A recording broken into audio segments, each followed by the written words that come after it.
Oi, pessoal do segundo ano, tudo bem? Eu vou fazer aqui então a resolução da última lista que eu mandei para vocês. Espero que vocês tenham assistido os vídeos de pressão que eu coloquei lá no Google Classroom. E, e aí, para vocês, os vídeos são importantes para vocês entenderem o conteúdo. Eu vou fazendo a resolução aqui dos exercícios e vou fazendo comentários também, tá? Então vamos lá?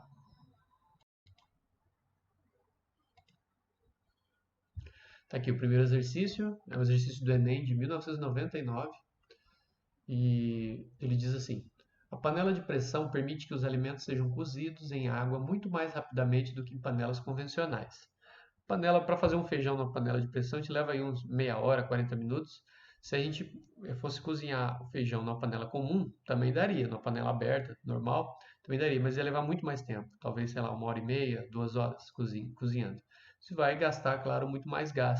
Então a panela de pressão ela nos ajuda por isso. A gente, é uma maneira de economizar o combustível, no caso, que é o gás. Diz assim: a sua tampa possui uma borracha de vedação que não deixa o vapor escapar, a não ser através de um orifício central sobre o qual assenta um pequeno peso, né, um peso que controla a pressão. Quando em uso, desenvolve-se uma pressão elevada no seu interior. Para sua operação segura, é necessário observar a limpeza do orifício central e a existência de uma válvula de segurança. Então, a panela de pressão tem aquele pezinho que fica em cima, balançando e girando quando está funcionando. Aquilo ali tem uns furinhos, tem que estar bem limpo, porque se entupir, a pressão dentro da panela aumenta muito. E aí tem uma válvula de segurança em cima da tampa também, que se a pressão subir muito, ela estoura para fora. E isso faz com que a panela não exploda, né? Uma válvula de segurança para a panela não explodir. E tem aí acidentes com panela de pressão e são perigosos. Você tem água quente, né, que espalha pela cozinha e além dos pedaços da panela pode atingir a pessoa também. Aí diz assim: para sua operação segura é necessário observar a limpeza, né? Já fiz a leitura dessa parte. O esquema da panela de pressão e um diagrama de fase da água são apresentados abaixo. Então nós temos ali uma panela que está no fogo. E nós temos um pedaço do diagrama de fases aqui. Nós temos uma parte líquida e a parte de vapor. O diagrama de fase para água. Diz assim: a vantagem do uso da panela de pressão é a rapidez para o cozimento dos alimentos. Ao que isso se deve? Né? Por que o alimento cozinha mais rápido dentro da panela de pressão? Bom, vamos dar uma olhada aqui. Então nós temos aqui primeiro o esquema como funciona a panela. Vou colocar aqui a canetinha. Você tem aqui a tampinha, onde o vapor sai. Tem uma válvula de segurança aqui, né? Está mostrando aqui em cima. Está com fogo. Então você tem aqui um líquido e tem vapor aqui em cima. Tá? Agora vamos dar uma olhada aqui no gráfico do lado. Nós temos aqui um gráfico que mostra pressão e temperatura. Dá para notar aqui o seguinte: conforme a temperatura sobe dentro da panela, conforme a temperatura sobe, a pressão vai subindo também. A pressão vai subindo. Certo? Ao ponto que nós temos aqui, ó, vamos analisar, colocar uma canetinha amarela aqui, 100 graus de temperatura, que seria o ponto de fusão, nós temos uma pressão normal, uma pressão atmosférica normal. Então, ou seja, sob a pressão atmosférica normal, que é 1 atm, nós temos um ponto de fervura de 100 graus. Agora é o seguinte, vou até trocar de cor aqui, se a gente sobe a pressão da panela, por exemplo, aqui para 2 atm, que é o dobro da pressão normal, pressão atmosférica normal, o ponto é mais ou menos aqui, ó. Então nós temos um ponto de fervura de 120 graus. O ponto de ebulição sobe para 120. Então repare que, aumentando a pressão dentro da panela, o ponto em que a água ferve é mais alto. Nesse caso aqui, 120 graus. Então, dentro de uma panela de pressão, a água não vai ferver mais a 100 graus, mas vai ferver um ponto mais alto. Ou seja, você vai ter água líquida a 120 graus. Repare que no meio ambiente você não tem água líquida a 120, você tem vapor a 120, porque a 100 graus a água passa de líquido para vapor. Então você vai ter dentro da panela uma água muito quente, 120 graus. Né? E se subir aqui, por exemplo, para 3 atms, 3 atms você vai ter mais ou menos aqui quase 140 graus. certo? Então a panela de pressão ela trabalha ali entre 120 e 140 graus, tá? Que é o ponto de fervura. Então essa alta pressão dentro da panela faz com que a água fique muito quente e é o fato da água estar bem quente, né, acima dos 100 graus, é que os alimentos cozinham mais rápido. Então vamos procurar isso aqui nas alternativas ali. Nós temos ali a primeira alternativa, a pressão do seu interior, que é igual à pressão externa. Não, de jeito nenhum. Nós vimos aqui que a pressão dentro da panela é maior. Por isso é a panela de pressão. Depois, a temperatura de seu interior, que está acima da temperatura de ebulição da água no local. É isso, olha só. A temperatura no seu interior está acima, então a temperatura dentro da panela está acima da temperatura de ebulição do local, que é 100 graus, está acima, mais de 120 graus dentro da panela. Então, essa aqui é a alternativa correta. Tudo bem? Vamos analisar as outras. A terceira diz assim: a quantidade de calor adicional que é transferida à panela. O calor é o mesmo, tá? O fogo está ali, a panela estando aberta ou estando panela de pressão, o fogo ou a transferência de calor vai ser o mesmo. Então não tem nada a ver. O penúltimo, a quantidade de vapor que está sendo liberada pela válvula. Também não. Dependente de se está saindo muito vapor ou pouco vapor aqui em cima, o que importa é a temperatura que está lá dentro. Temperatura mais alta, mais do que 100 graus. E por último, a espessura da parede, que é maior do que as panelas comuns. Realmente, a panela de pressão ela tem uma parede bem forte, né? Mais grossa que as panelas comuns, mas isso é para evitar a explosão da panela. A transferência de calor é o mesmo, já que é um metal com bastante condutibilidade de calor.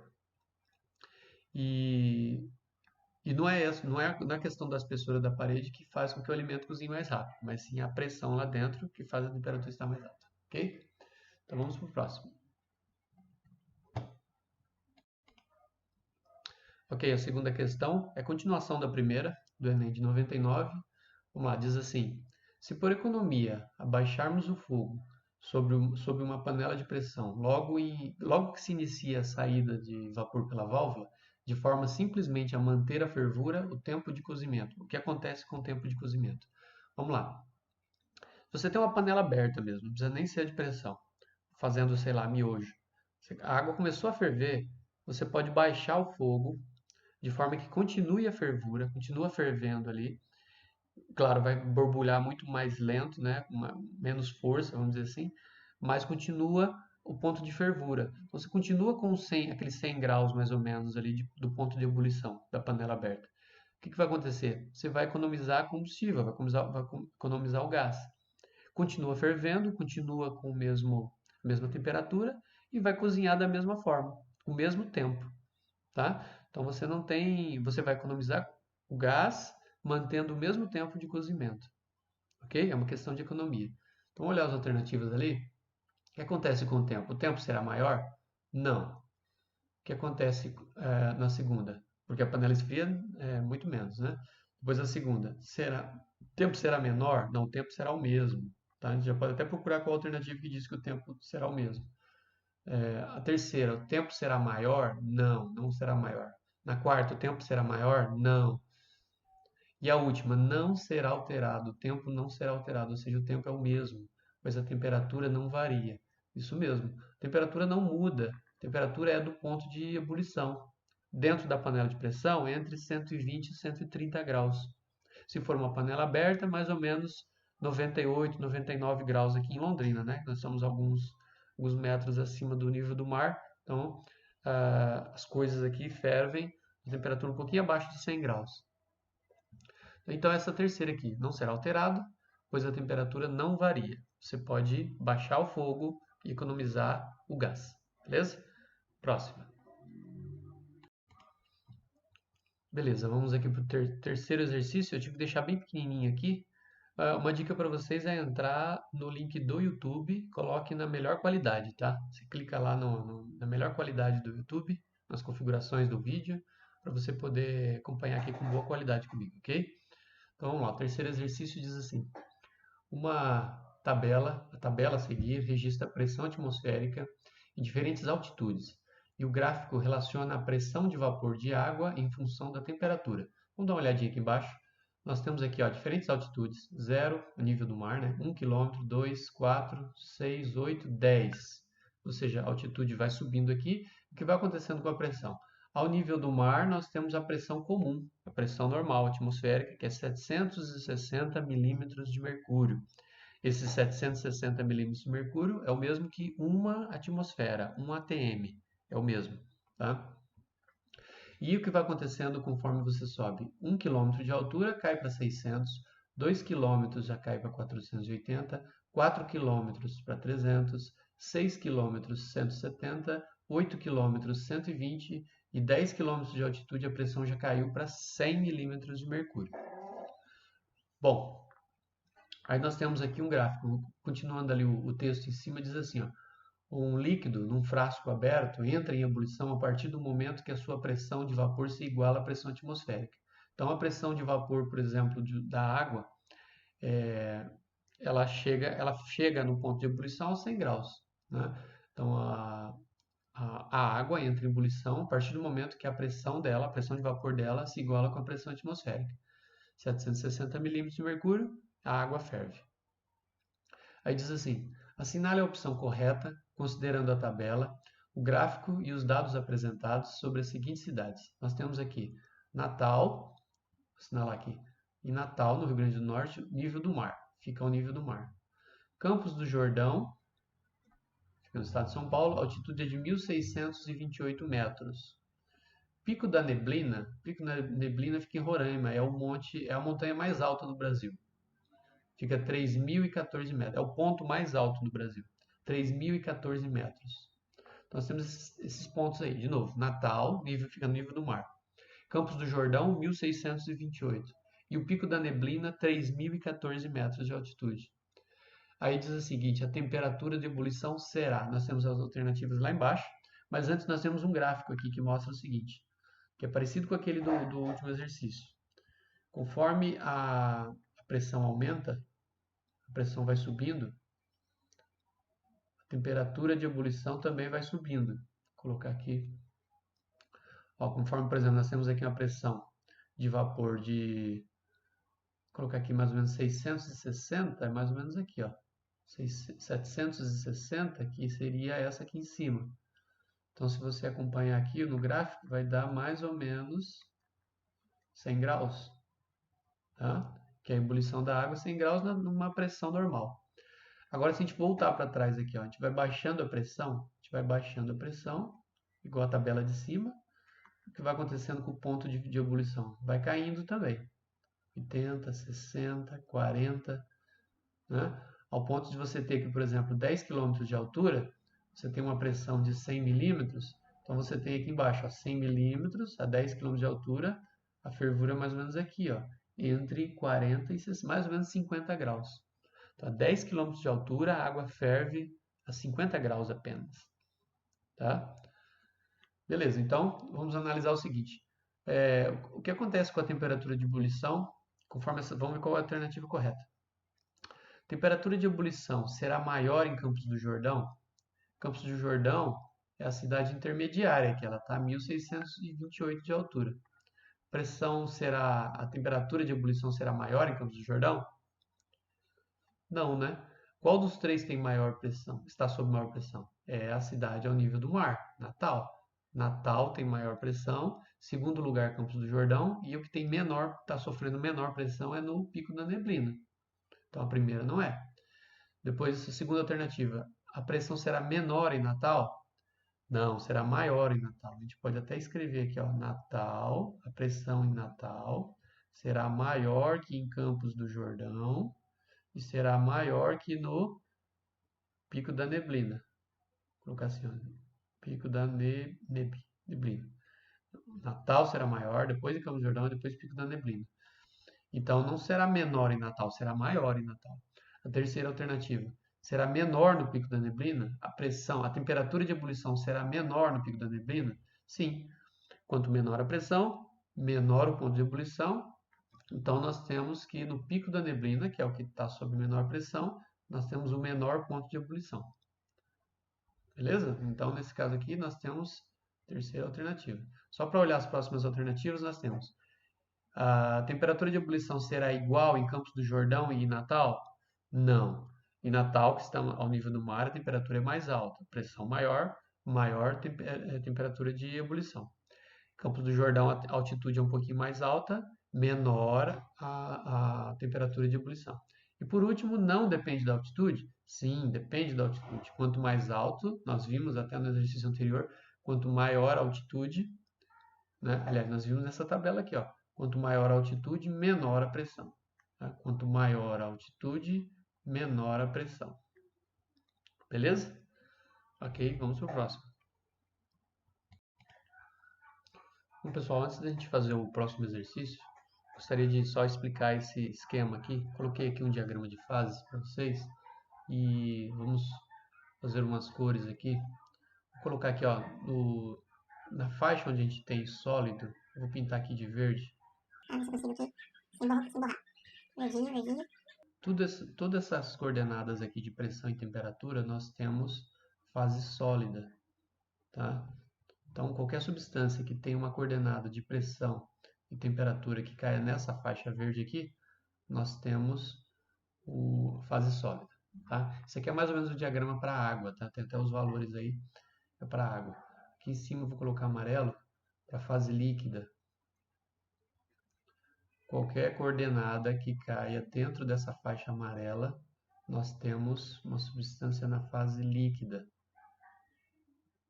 Tá? E por último, essa faixa aqui. Essa faixa aqui nós temos a faixa gasosa. Tá aqui. E aqui pra cima também. Mais ou menos assim. Eu vou colocar aqui uma linha pontilhada, mais ou menos aqui, ó. Uma linha pontilhada aqui que ele separa. E vou colocar uma cor azul para cá. Tá? Bom, qual é a diferença? Esse aqui, tanto o azul quanto o laranja, nós temos a fase gasosa. Só que a fase gasosa ela é dividida em duas partes. Onde nós temos laranja aqui, a fase gasosa nós chamamos de vapor. Nós temos o vapor. Acima, na parte azul, nós vamos chamar de gás. O gás e o vapor são a mesma coisa, eles estão na fase gasosa. Só que veja bem, o vapor ele está aqui abaixo da linha do amarelo e do verde. Tá? Então o vapor, se você comprime o vapor, aumenta a pressão do vapor, ele vira líquido. O gás não, você pode aumentando a pressão dele, ele não vai virar líquido nunca. Ok? Os dois são muito parecidos, né? Tem as mesmas características, os dois estão na fase gasosa, mas existe uma diferença então entre o gás e o vapor. O vapor ele vira líquido, tá? Ele liquefaz numa compressão. Então você aumenta a pressão e ele vira líquido. O gás não, ele nunca vai virar líquido, mesmo que você comprima muito ele, tá? Então, esse pontilhado aqui então que separa os dois, isso aqui é o chamado ponto triplo, ponto crítico, desculpe, que é o ponto crítico, e toda essa linha, ponto crítico, na verdade, indica aqui uma temperatura, né? Então, nós temos essa faixa que divide, que é o ponto crítico, que separa gás e vapor, tá? Aí nós temos alguns números aqui, para a gente colocar aqui, ó. O número 1 ali, que é isso aqui, ó, mostrando uma flechinha passando aqui, ó, do verde para o amarelo, isso é uma mudança de fase. Então, a substância que passa dessa faixa verde para a faixa amarela está sofrendo que mudança? De sólido para líquido. De sólido para líquido, o que nós temos? Nós temos uma fusão. Tá? Depois na linha 2 aqui, ó, que é o contrário, é do amarelo para o líquido, para o verde. Do amarelo para o verde, nós temos o contrário da fusão, nós temos a solidificação. Depois o número 3 está aqui, ó. O número 3 aqui é do amarelo para o laranja. Então é do líquido para o gás, para o gasoso. Líquido para gasoso, o que, que é? Vaporização. Vaporização. Depois nós temos o 4 aqui, ó. 4 é do laranja para o amarelo, é o contrário do 3. Opa. O contrário do 3 nós temos o contrário da vaporização, nós temos a liquefação, também chamada de liquefação, também chamada de condensação, tá? E aqui nós temos o 5 também, que é do laranja para o verde, ou seja, gasoso para sólido. gasoso para sólido, nós temos a ressublimação.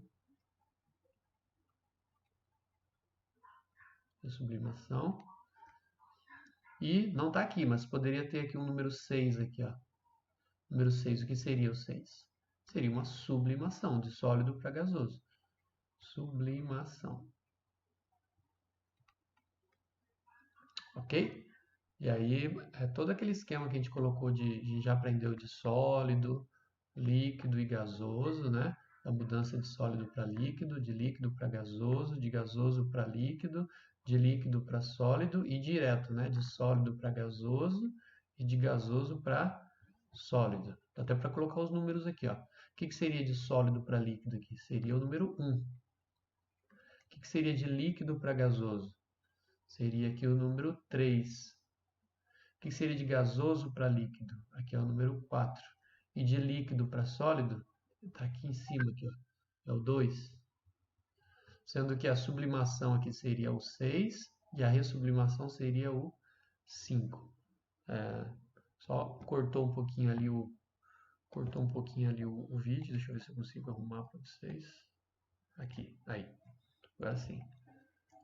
Então, são os números correspondentes ali em cima, nós temos aqui embaixo. Ok? Tudo aquilo que a gente aprendeu de passagem de sólido, líquido e gasoso. Aprendemos no 9º ano, aprendemos nos vídeos da atividade passada também. Ok? Então, beleza, vamos para o exercício. Bom, pessoal, vamos aqui para o exercício 4. Diz assim: sobre o diagrama de fases, marque a opção que apresenta a alternativa falsa. Primeiro, vamos dar uma olhadinha aqui embaixo eu deixei aqui um diagrama de fases. Vamos dar uma analisada. Nós temos aqui uma região sólida. Deixa eu marcar aqui com uma cor sólido. Essa região toda aqui, ó. Toda essa região aqui. Toda essa região representa as coordenadas de pressão e temperatura em que a substância ela fica na fase sólida. Por exemplo, se eu tenho aqui uma temperatura no que é Celsius abaixo de zero, por exemplo, aqui, com uma pressão de mais ou menos 4,58, então eu tenho uma substância em estado sólido, ok? Então, qualquer substância que tenha uma coordenada de pressão e temperatura dentro dessa faixa verde, nós temos uma substância na fase sólida. Depois aqui em cima, vou pegar aqui uma outra cor, o amarelo. Toda essa região aqui em cima, nós temos então a fase de líquido. Qualquer substância que tenha coordenadas de pressão e temperatura dentro dessa faixa, nós temos uma substância em estado líquido. E por último, tudo aqui embaixo, ó, essa parte aqui, toda essa parte, nós temos então uma substância no estado de vapor. Estado gasoso, lembrando que estado gasoso ele tem duas partes. Tem o que nós chamamos de vapor, que é esse aqui com a temperatura mais baixa. Nós temos uma região aqui, ó, deixar pontilhado. Uma região aqui em algum lugar aqui por aqui que nós temos uma linha reta aqui. Que daqui para frente nós temos o estado de gás, tá? Vou até colocar de azul aqui, ó, que é o estado de gás. Tanto o azul quanto o laranja, nós temos o estado gasoso, mas a parte onde eu pintei de laranja nós chamamos de vapor. O gás na fase de vapor. E aqui para cima nós temos o gás propriamente dito, na fase de gás mesmo, tá? A fase gasosa é dividida então em vapor e gás. Vou até escrever aqui. Gás. Qual a diferença? Bom, se você tem aqui uma substância no estado gasoso, mais ou menos nesse ponto aqui, de pressão e temperatura, você vai aumentando a pressão dele, se ele vira líquido, ou seja, quando você comprime esse gás, né, essa substância no estado gasoso, ele vira líquido, então ele é vapor. Agora, se você tem aqui uma substância gasosa, que você comprime ele e ele nunca vai virar líquido, não vira líquido de jeito nenhum, você tem então gás, tá? Vapor e gás, então são um pouquinho diferentes. Os dois estão na fase gasosa, mas é um pouquinho diferente o vapor do gás. O vapor, sofrendo compressão, ele se torna líquido, ou seja, ele condensa. O gás não. Você pode imprimir, aumentar muito a pressão e ele nunca vai virar líquido. Aí nós temos o gás propriamente dito. Ok? Outra coisa, nós temos as linhas aqui. Essa linha, esse número 1 aqui, ó, representa essa linha aqui, essa linha que fica entre o amarelo e o verde. Quando nós temos uma passagem do verde para o amarelo aqui, o que nós temos de sólido para líquido? Nós temos a fusão, né? Passagem de sólido para líquido, quando, por exemplo, a pedra de gelo derrete, você tem a fusão. E o contrário, quando você tem líquido para sólido, você tem a solidificação. Você pega a água líquida e coloca no congelador, ele vira pedra de gelo, então você torna ele sólido, então você tem a solidificação. Aqui nós também temos, ó, de líquido para vapor, você tem a vaporização. E de vapor para líquido, você tem a liquefação, ou a condensação. E ainda tem aqui embaixo, essa linha 3 aqui.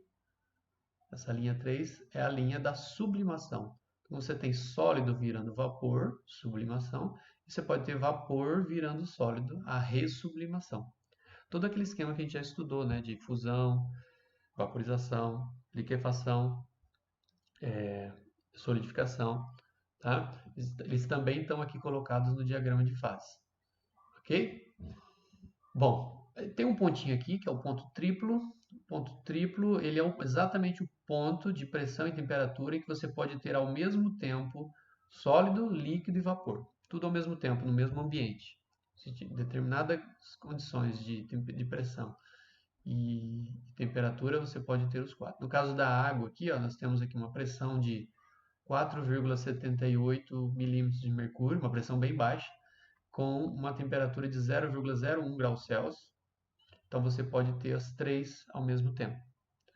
Se você está, por exemplo, nessa faixa aqui, ó, entre o verde e o amarelo, em cima, um ponto em cima dessa linha de pressão e temperatura, você tem os dois ao mesmo tempo, o sólido e o líquido. É o momento que você tem uma mudança de fase. Tá? Se você tem, por exemplo, aqui em cima, um pontinho aqui entre o amarelo e o laranja. Nesse ponto aqui você tem líquido e vapor ao mesmo tempo. Então essa é a linha de vaporização ou condensação. Você tem líquido e vapor ao mesmo tempo no ambiente. Ok? Deixa eu só tirar essas bolinhas aqui para despoluir um pouco. Aqui. Então vamos lá para as alternativas. A gente tem que encontrar a alternativa falsa. Essa questão do ponto crítico aqui, tá? Ele é bem importante, então tem a ver com o exercício aqui. Vamos lá. Vou colocar o amarelo aqui. Primeira, uma substância não existe na fase líquida quando submetida a pressões abaixo daquela do seu ponto triplo. Então ele está dizendo que uma substância não existe na fase líquida quando está com pressões abaixo do ponto triplo. Vamos dar uma analisada aqui. Deixa eu pegar uma outra cor aqui, vermelho. O vermelho não vai dar, tem que ser o preto mesmo. O ponto triplo está aqui, ó. Está aqui o ponto triplo. Então ele está dizendo o seguinte, que não existe fase líquida abaixo do ponto triplo. Olha aqui, então traçando uma linha aqui para o ponto triplo. Daqui para baixo, dessa linha para baixo, tem fase líquida? Tem o amarelo aqui? Esse amarelo aqui, ó, está aqui na parte de baixo? Não está, né? Então você não tem substância na fase líquida abaixo do ponto triplo. Então essa questão aqui, ela está correta, ela é verdadeira, tá? Primeira. Vamos analisar a segunda. A sublimação de uma substância é possível se esta estiver submetida a pressões mais baixas que a do seu ponto triplo. Ou seja, a sublimação ela é possível em pressões mais baixas que o ponto triplo. De novo, vamos ali para a linha do ponto triplo. Está aqui a linha do ponto triplo de novo. A pergunta é, a sublimação é possível abaixo dessa linha? Abaixo dessa linha é possível uma sublimação? Sim, olha aqui a sublimação. Está acontecendo a sublimação e uma ressublimação. Então é possível sim abaixo do ponto triplo. Essa questão é verdadeira. A terceira, uma substância só pode existir na fase líquida se a temperatura a que estiver submetida for mais elevada que a temperatura crítica. Temperatura crítica é a temperatura que forma o ponto crítico aqui. Ó. O ponto crítico está aqui. Ó. Vou assinalar aqui bem. Ó. Aqui nós temos o ponto crítico e a linha do ponto crítico. Daqui para frente nós temos gás. E está dizendo o seguinte, a substância só pode existir na fase líquida se ela estiver acima, for mais elevada que a temperatura crítica, que é essa região aqui, ó. Essa região aqui, existe líquido nessa região? Não, só gás. Então essa questão ela é falsa, tá? Uma substância ela existe na fase líquida abaixo da temperatura crítica, não acima, tá? Então essa questão aí ela é falsa. Deixa eu colocar aqui, deixa eu apagar isso aqui. Isso. Então essa aqui é falsa. Próximo, penúltima. Uma substância não sofre condensação a temperaturas mais elevadas que a temperatura crítica. Então ele quer saber se existe condensação quando as temperaturas forem mais elevadas que a temperatura crítica. Aí ele está dizendo que ela não sofre condensação. Vamos ver se ela não sofre mesmo. Acima dessa linha aqui do ponto crítico, acima do ponto crítico, existe condensação. Condensação é a passagem de vapor para líquido. Isso é a condensação. Existe essa passagem aqui para acima dessa linha aqui? Opa.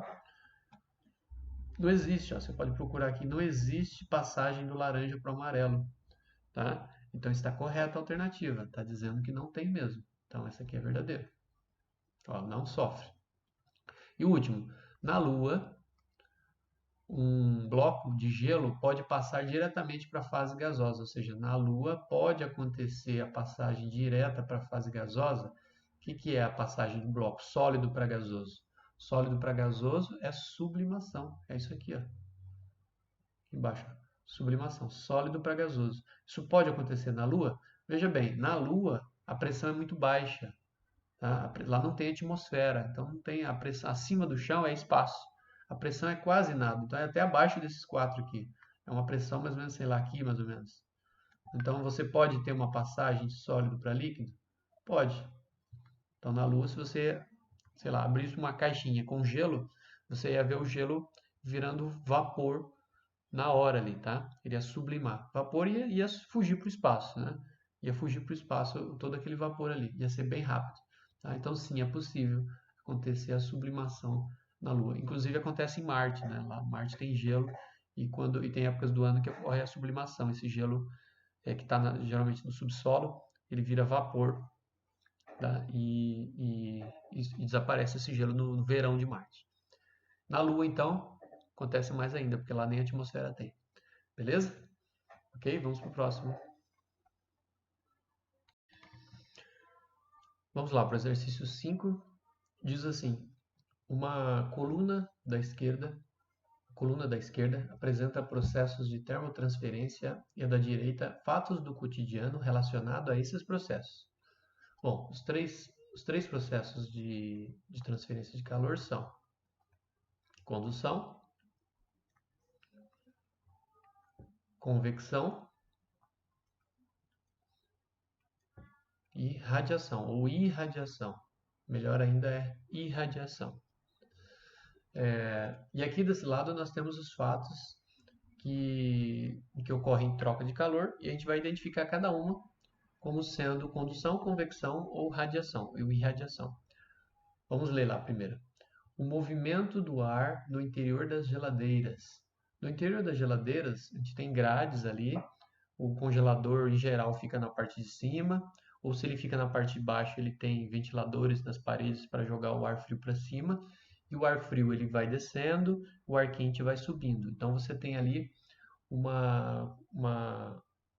gás descendo, frio descendo, o gás quente subindo. Dá uma olhadinha na figura que eu coloquei aqui embaixo, que estão colocados as três formas aqui. Eu tenho primeiro aqui a condução.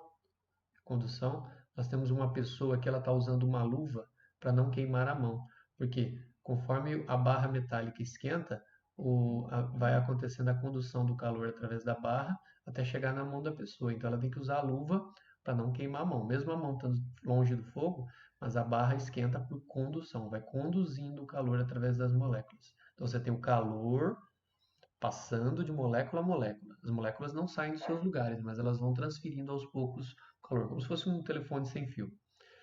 Agora aqui do lado nós temos a convecção, olha só, você tem a pessoa aqui, ela está com a mão em cima do fogo e você tem aqui o ar quente subindo. O ar quente está subindo e levando o calor junto com ele. Nesse caso você tem a substância fluindo, ela está indo e levando o calor. Toda vez que isso acontece, nós temos a convecção. A convecção acontece transferência de calor junto com a matéria. A matéria vai fluindo e levando o calor. Isso acontece com gases e com líquidos, ok? Os fluidos. E nós temos aqui ainda a irradiação. Aqui embaixo, ó, uma pessoa está com a mão longe do fogo, mas ela sente o calor. Tá? Não tem um ventinho vindo aqui do fogo para a mão dela, mas você tem o calor sendo transferido através de ondas eletromagnéticas, ondas de calor, principalmente quem? O infravermelho. O infravermelho é emitido pelo fogo e aquece a mão da pessoa mesmo estando distante, ela sente o calor. Tá? Então nós temos as três formas: condução, convecção e irradiação. Deixa eu limpar aqui. Sim, aí. Então, vamos voltar ali para as alternativas de novo. O movimento do ar no interior das geladeiras.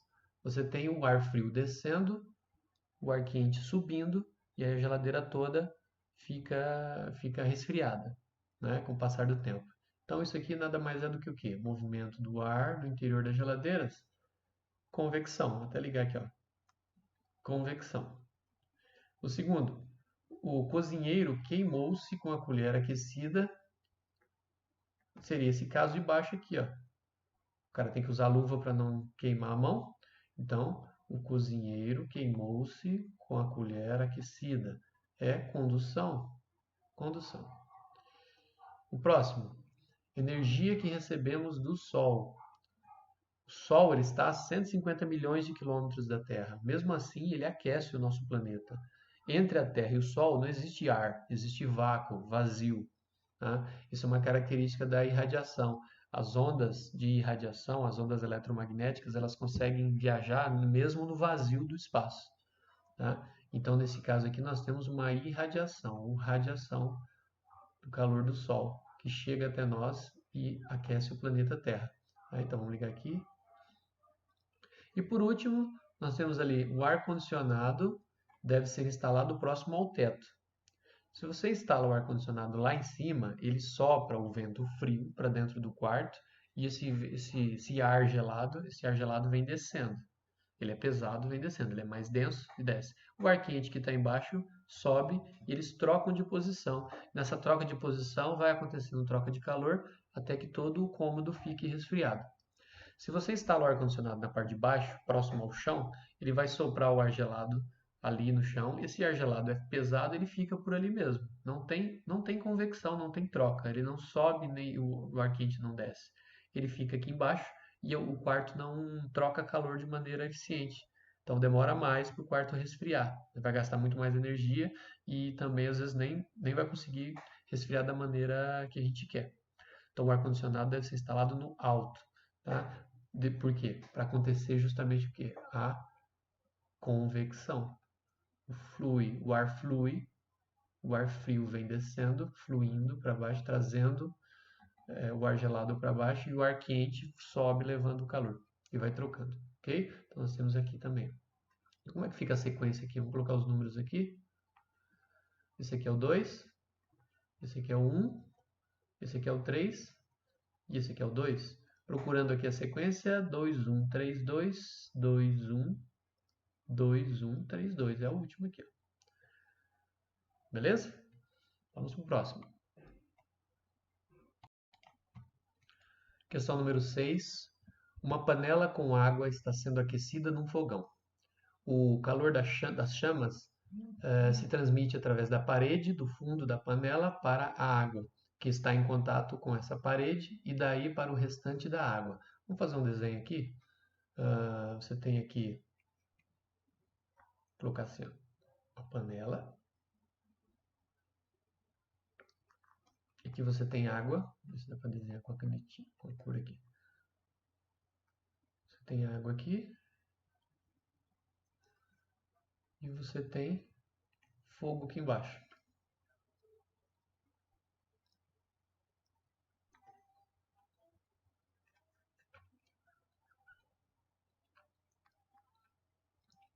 Fogo aqui embaixo. Aí o texto diz assim, ó, o calor da chama se transmite através da parede do fundo. Então você tem calor passando aqui, ó, da parede para a água. Da parede para a água. Isso é fácil, né? Quando você tem a parede está encostada na água, transmitindo calor, Então, primeiro você tem o quê? Uma condução. Está acontecendo uma condução. Está conduzindo. Depois, seguindo o texto, ele diz assim: a água está em contato com essa parede, então condução. E daí para o restante da água, e daí para o restante da água. Então o que acontece é que ele esquenta essa água vai subindo, essa água vai subindo e vai trocando calor com as outras. Se a água vai subindo e levando calor, o que nós temos? Nós temos uma convecção. Convecção. Nós temos primeiro uma condução e depois uma convecção. Okay? São os dois processos que ocorrem. Aí diz aqui, na ordem dessa descrição, o calor se transmitiu predominantemente por. Então, essas duas formas aqui, vamos procurar as duas. Condução e convecção, tá aqui, a penúltima. Beleza? Seguinte. Número 7. A transmissão de calor por convecção só é possível. Vou assinalar aqui, ó, ele quer saber como a troca de calor por convecção. Quando ela é possível? No vácuo? No vácuo não. No vácuo só vai ocorrer a irradiação. Tá? Nem contato. Aliás, contato ocorre se tiver dois corpos encostados, mas convecção não é possível, isso é possível pela irradiação. Nos sólidos, nós vamos ter, a única maneira que nós vamos ter é o contato, para ter contato entre os corpos. Tá? Então você vai ter aqui a condução. Condução. Ele está pedindo quando ocorre a convecção. Nos líquidos, é possível ocorrer nos líquidos a convecção? Sim, nós vimos no exercício anterior, a água dentro da panela ocorre na convecção. Mas só nos líquidos? E nos gases, ocorre convecção? Ocorre também convecção. Nós temos o ar quente subindo, o ar frio descendo dentro da geladeira, daquele exercício que a gente falou. Ou então na praia, em cima da areia quente durante o dia, o ar quente sobe e o ar mais frio vindo do mar ocupa o lugar dele. À noite inverte, em cima da água quente o ar quente sobe e em cima da areia onde está fria o ar vai para o mar, né? Aquela brisa, a brisa continental à noite e a brisa marítima durante o dia. Bom, então nós temos os líquidos e os gases, nos dois casos. Então ela é possível nos dois, só que nos dois ao mesmo tempo. Então nenhuma dessas duas alternativas está correta. Agora olha a última. Nos fluidos em geral. Os fluidos em geral são o quê? São os dois, os líquidos e os gases, os dois juntos. Então, nesses dois nós podemos ter a convecção. Então, convecção. Então, essa aqui é a alternativa correta, porque ela abrange essas duas aqui de uma vez. Né? Ok? Então, convecção é possível nos líquidos e nos gases, que nós chamamos os dois de fluidos. Eles fluem, eles vão, eles escorrem. Beleza? Próximo. Último exercício, número 8. Observe as afirmações a seguir. O Sol aquece a Terra por meio do processo de. O Sol aquece a Terra pelo processo de irradiação. É a distância, nós vimos já, né? É a distância, vou deixar abreviado assim. O Sol transmite o calor através do vácuo do espaço que chega até a Terra.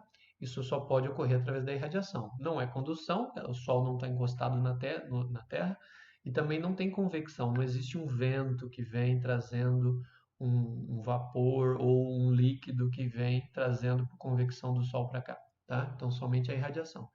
Depois diz, as panelas são feitas de metal porque esses materiais têm maior capacidade de transmissão de calor por a panela. A comida tem que estar encostada na panela. O líquido, né, que você vai aquecer, tem que estar encostado. Se está encostado, só pode ser condução. Vou deixar abreviado aqui, condução. Depois, os aparelhos de ar-condicionado devem ficar na parte superior de uma sala para facilitar o processo acabei de falar, o ar-condicionado no alto, ele emite aquele ar gelado, o ar gelado vem descendo, porque ele é pesado, ele é mais denso, e o ar quente sobe e vai acontecendo as trocas de calor. Isso é convecção, já que o ar é um fluido. Então ele vai levando o calor, no caso o ar quente que está aqui embaixo vai levando o calor e vai trocando o calor com o ar frio que vem descendo.